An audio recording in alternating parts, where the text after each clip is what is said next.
వరంగల్ జిల్లా వర్ధనపేట మండలం కట్రాలలో ఆత్మహత్య చేసుకున్న తల్లి కొడుకుల మృతదేహాలు లభ్యమయ్యాయి. ఇల్లందు దగ్గర కెనాల్లో డెడ్ బాడీలను గుర్తించారు పోలీసులు. ఇక సూసైడ్ చేస్తున్నటువంటి ప్రాంతం నుండి 4 కిలోమీటర్ల దూరంలో మృతదేహాలు దొరికాయి. ఇక మమ్మునూరు ఎస్జీఆర్ఎఫ్ టీం సహకారంతో గాలించే మృతదేహాలను కూడా వెలికితీశారు పోలీసులు. తల్లి కళ్యాణి, కొడుకు శ్రీయాన్స్ మృతదేహాలను చూసి కుటుంబ సభ్యులు బోరున విలిపిస్తున్నారు. నిన్న 3 ఏళ్ల కుమారుడితో సహా తల్లి కళ్యాణి కెనాల్లో దూకేసింది. తండ్రి లింగయ్య ఫిర్యాదుతో ఇక కేసు నమోదు చేసుకున్నటువంటి పోలీసులు దర్యాప్తు ప్రారంభించారు. ఇదే అంశానికి సంబంధించి మరిన్ని డీటెయిల్స్ అంచడానికి మా కరెస్పాండెంట్ తిరుపతి సిద్ధంగా ఉన్నారు. తిరుపతి, చెప్పండి.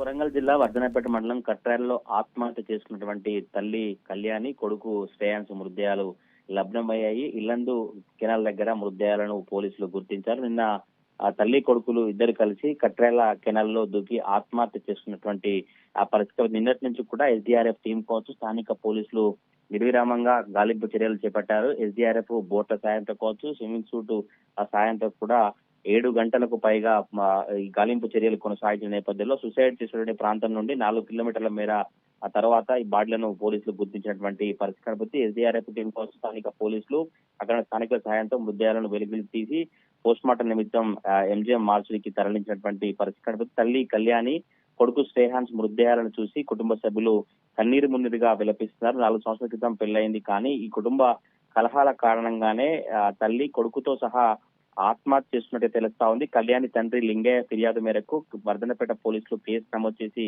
దర్యాప్తు చేసినటువంటి పరిస్థితి కనబడుతుంది. తన కొడుకును చున్నీతో తనకు కట్టేసుకొని తల్లి ఆత్మహత్య చేసినటువంటి ఆ దృశ్యాలు చూసిన వారంతా కూడా చాలా విలపిస్తున్నటువంటి దృశ్యాలే కనిపిస్తా ఉన్నాయి. నిన్నటి నుంచి కూడా పోలీసులు కావచ్చు, అక్కడ స్థానికులకు ఏం జరిగి ఉంటుంది, ఎందుకని ఎట్లా జరిగింది, ఎందుకని కొడుకుతో సహా ఆత్మహత్య చేసినట్టు కూడా పెద్ద ఎత్తున చర్చ కొనసాగిన నేపథ్యంలో తండ్రి ఫిర్యాదు చేసినటువంటి పరిస్థితి కనుక చూస్తే గతంలో గొడవలు జరిగినప్పుడు గతంలో కూడా పంచాయతీ జరిగింది. ఆ తర్వాత కూడా మళ్ళీ సర్ది చెప్పాం, కానీ ఇట్లా ఆత్మహత్యకు చేసుకుంటుందని భావించలేదు. తన అక్కడి నుంచి వచ్చేటువంటి క్రమంలోనే చిలక చేనుకు నడుచుకుంటూ వచ్చు ఎస్ఆర్ఎస్ కెనాల్లో ఆత్మహత్య చేసినటువంటి పరిస్థితి. ఆ కెనాల్ దగ్గర బిడ్డ ఫోన్ కావచ్చు, చెప్పులు అక్కడ అవన్నీ చూసి విలపించినటువంటి పరిస్థితి కనబడుతుంది. ఇంకా ఎవరైతే ఈ కూతురు ఆత్మహత్యకు, మనవడి ఆత్మహత్యకు కారణం ఎవరైతే ఉంటారో వారిపై తప్పకుండా చర్యలు తీసుకోవాలి, కఠినంగా వ్యవహరించాలని తండ్రి లింగయ్య పోలీసులకు ఫిర్యాదు చేసినటువంటి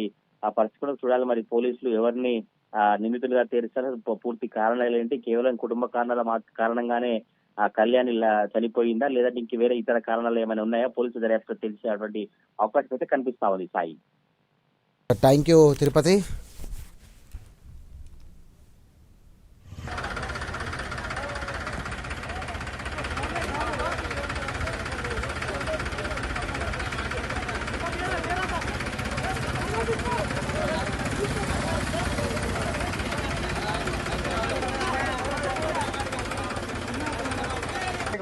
సార్ ఒక